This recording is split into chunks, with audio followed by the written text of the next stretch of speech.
Hey guys, welcome back to another video. This time, I'm returning back to a topic I haven't talked about in a while, Wizard101. And just because, I wanted to talk about it again, and not just because my first video about it was so popular, the most popular video on my channel, by far, well, that might have motivated me a little bit. But it's not the whole reason why I wanted to talk about it today. As some of you may know, since most likely you probably play Wizard101 if you're watching this video, Wiz is currently celebrating its 15-year anniversary celebration. Well, celebration, if you can even really call it that. All you pretty much get is this right here, actually. Fishing benefit for 1 hour. Yeah, okay. Origami Party Crane. This is the pet that they give every single year. It's not very different. You got Energy Elixir. That's probably the best thing in this entire thing that you get. Crafting benefit. So a lot of just like benefit shit for 1 hour. Transformations for 1 hour. 1 day mount. And snack pack. Let's see what kind of snacks we get. Let's see what kind of snacks.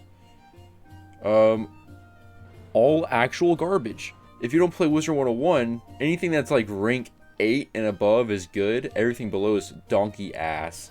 So, yeah. Nice. Thanks for that, Wizard101. But other than that stuff, the only thing in here that's worth anything, maybe, is you get this one horde pack. Let's see what I get. I mean, two snacks like this. If you don't have couch potatoes, I mean, this is kind of a good find. But yeah, all ass. Sparkler one. I guess you could use that for stitches, maybe. So yeah, okay, that's the celebration right there. And just so you know, this isn't gonna be a full roast sesh of Wizard101 for their anniversary. They actually do have other benefits going on right now. Apparently, currently they got double gardening benefit and double pet XP benefit, which are undoubtedly the best benefits in all of Wizard101. And according to the website, throughout all of the month of September, they're going to be fluctuating between the member benefits for like weeks at a time. I mean, the double pet XP and the double gardening have been going on for quite a while now. Usually it's only a weekend. And plus, of course, they have this right after I buy a membership. Free membership, just flat out from now till September 19th. So at least most of the month. Not the whole month, but a little over half.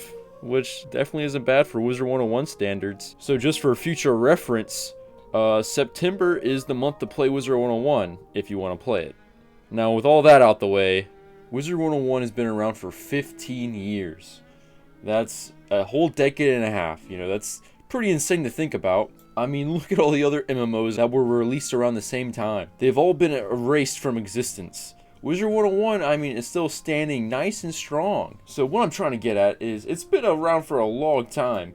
And even though the game still gets updates, the updates are primarily just new worlds that raise the level cap. They usually only add on the new stuff to that one world that's way off in the fucking end game. This is a long game, dude. It's like 20 worlds. Max level cap right now is 160. So if you want to see the new shit, you gotta grind if you're a new player. Yeah, they don't really go back to update or change older worlds or core game mechanics or even quality of life changes. The biggest quality of life change they've done in years is this. Wizard City got a graphics change, made it look a lot nicer. If you want to, you can go to this setting and see what it used to look like. Yeah, it kind of hurts the eyes, but we're going to get more into this later on. And the other times they change things like spells is through their they have spell audits and gear audits, which most of the community doesn't really like too much to begin with, because those updates more so feed toward the PvP aspect of the game. But 90% of the player base doesn't really give a fuck about the PvP, and they're more about the PvE. But talking about all that stuff and the issues with PvP is a whole other can of worms I'm not going to really get into this video. I simply just want to talk about the updates that I would have loved to see at some point in their 15-year lifespan, and hopefully maybe even still see in the future. Most of this stuff I'm going to talk about is pretty basic and not extremely game-changing, but it's mostly quality of life changes to the game that it hurts to say, but at this point, if they hadn't already implemented them, they probably never will, let's be honest. But you never know. Last year they finally made it so most AoE spells attack all enemies at the same time, instead of just one at a time, which makes questing so much faster and is a thing that they really should have, added at the beginning, let's be honest here. And yeah, I said most, not all, which is still dumb. Just go ahead and make all of them do that. Well, anyways, I got 10 things I want to get to, mostly in order of what I least want to what I most want. Starting at number 10 with updated first arc visuals. Simply put, the first worlds look like ass. Minus maybe Wizard City, but we already went over that. It used to look like ass, and then they changed it. But they changed that back in 2018. It is currently 2023 and almost 2024 with no updates to Crocotopia or Dragonspire or any of these other worlds that look like straight crust. Mushu especially. And the sad part about Mushu is we can see what a graphically enhanced Mushu would look like through Pirate 101, the lesser game of the King's Isle 101 duo. But all they gotta do is use these textures and assets and they'll be golden. It looks pretty good at Pirate 101. Just look at it. Huge difference. This is on the bottom because I think this thing, out of all the 10 things I gotta talk about in this list, probably has the higher probability of happening over most of this list. It's just gonna take a while if they do it. Like, we'll probably see a Crocotopia update sometime in the next 3 years if Wizard 101's still kicking. But don't expect the other ones so soon. Well, that's pretty much what I gotta say about that. With number 9, we got better pet training. This definitely has a very, very low chance of ever happening. But this is something I feel like most of the player base would probably want. Anyone that has tried pet breeding and trying to get a good pet knows how tedious and soul-crushing the process can be. There's no pain like getting a near-perfect pet to Mega just for it to trip over its own nuts at the finish line with no chance of fixing it. I'm not even asking to change the process itself. Keep the core essence of breeding in talents and playing mini games and feeding snacks to level them up. Keep all that stuff. I don't really care. I just wish they would add some sort of reroll mechanic, Kind of like the boss chests. It'd be cool if you could spin gold, but most likely would be crowns, to reroll a stat your pet just got, and maybe each time you reroll that stat, it costs more and more. I think King's Isle could get behind that, especially if it costs crowns. Like, imagine the revenue they'd be making. I don't know. It's just that the pet training right now is complete ass. Just a thought. Number 8. Customizable / unique spells. Now, there are a ton of unique and cool looking spells in this game. Don't get me wrong. The problem is most of the time your enemies got the cool spells, like variations of spells you already have, but like different types like Fire Lord and Fire Giant. Pretty much just reskins of other spells. The problem with real players is once you get your 4-pip and 7-pip AoE spells, most players just use those pretty much the entire time they play the game. And I don't blame them. For example, every Myth Wizard will use Humunga Frog and Orthrus for like 95% of their playthrough. I just wish there was a way for players to stand out more, like either giving us other AoEs that have slightly different effects or just having different reskins of spells. I know spell elements exist, but the grind for those suck balls. That's a whole other problem altogether. But I'm talking about just being able to change them physically, like changing their color and shit. Like imagine dyeing your Humunga Frog blue or something. Just something simple, It could help players stand out too and try different looks. Like maybe an Ice Wizard wants to go with a purple scheme like a Storm, and maybe they want to make their Ice Giant purple too, and I don't know, man. Bottom line is different strokes for different folks, you know what I'm saying? And there's a lot more I want to talk about being able to express yourself, but there's a couple more down the list. But before I get to those, number 7 is a better spiral map. There are a ton of worlds in this game, man. I already went over this. There's like 20, but we've had the same portal layout since 2008 with boring pages that holds 4 worlds each. What if they updated it to where it was like an actual map of the spiral? They pretty much have a good example right here. All you gotta do is just zoom in on this. And it'd be cool if you could actually hover over the world and click on it. How cool would it be just to see the layout of the spiral? Maybe if you hover over it, it gives you like the name of the world with an option to read the description for them that they already have on their website for each world. You could also have it so the worlds you can go to are colored, and the ones you can't go to are like silhouettes. And maybe as you progress through the arcs, the map expands. Say you start off with a small map where you see the locations of the first arc worlds, and they start lighting up as you go to them. And then as soon as you beat that and go to arc 2, then the map expands, or you could like drag over to see more of it, of like the Arc 2 world and so on with Arc 3 and 4. I just think that's a thing that would be really cool, just a quality of life change to have in a game like this. But yeah, better spiral map. Number 6, this is back to the character expression. We need a color wheel for our stitches, man. Pretty self-explanatory, give us a whole ass wheel. There's no reason why we only have 14 color options max. And to make it worse, the colors don't even match sometimes, especially the base and the trim colors. Those are not the same colors. Give us a whole spectrum of colors, and also make it so every piece of gear is able to be colored somehow, because most crown gear gives you no option whatsoever, which should be the clothing that is dyeable, if any, because that shit's actually worth money and you buy it. You should be able to customize it a little bit. With how similar stitches and spell usage is amongst players, I just want some more diversity. Another thing that'll help with this especially is number 5, Stitchable Pets / mounts. Frilosaurs, man, and Kookaburras. Everyone uses these pets. Back in the day, pets didn't do shit, so everyone had just ones that they looked cool with, you know? But now pets have stats and cards that go with them, so most people usually use the same few pets for the schools that give their blades, or like sharpened blade.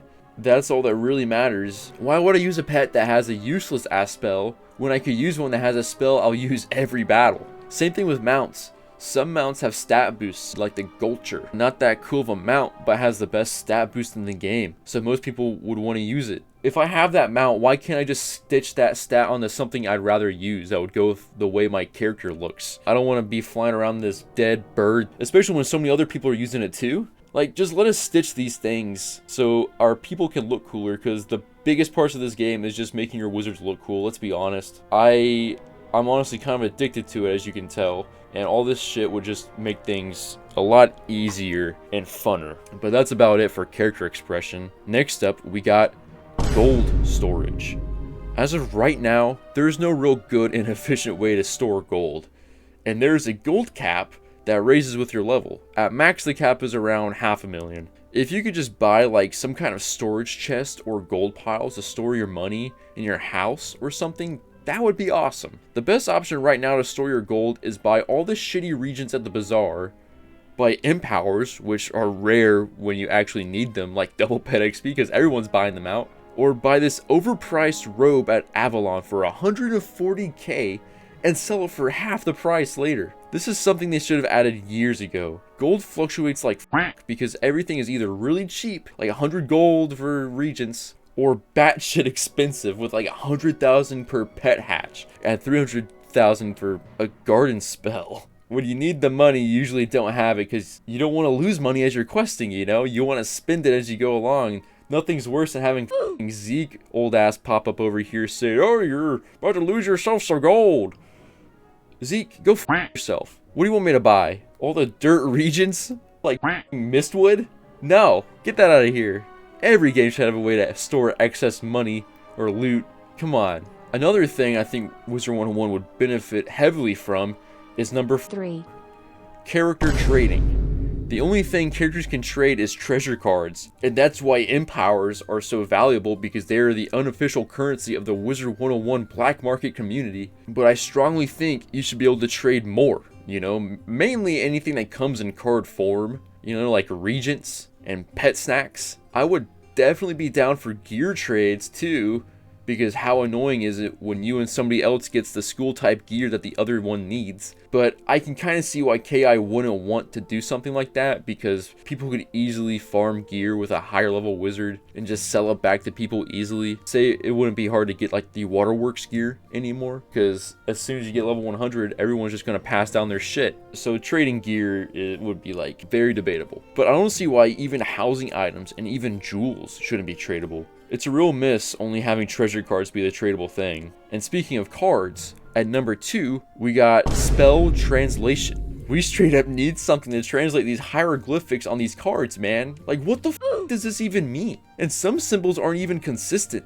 Like, this means attack all, and this also means attack all. And sometimes cards that do attack all don't say they attack all. Like, what is going on? I know someone made a post about it a while back on Reddit, and it got some eyes from the dev team. So hopefully sometime soon, we get something like this, where you just hover over the card, and press a button like control or something, and have a text box appear explaining in detail what that spell actually does. This is for sure the feature that should have been implemented years ago as soon as they started using all these janky symbols. Like, I don't even try using half the cards in my deck because I don't even know what they do. Like this, man. What is this? What does this one mean?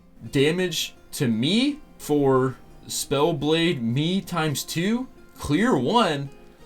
Dude, what? I don't know what this is. So the heart means health for sure. What does the heart with the blue circle mean? I have no idea. What does the heart with the green circle mean? There's just... inconsistent, man. Inconsistent shit. I have no idea. So let's move on to number 1 with the biggest update Wizard101 needs. And that is free first world / arc. Yup. This needs to happen because they do it sometimes, you know, if it's a special weekend or whatever, it'll be like free arc for 2 days. It's like, why not just have it all the time? I know I talked about this in my first video, but I'm going to go in depth and explain exactly what I want to see and why.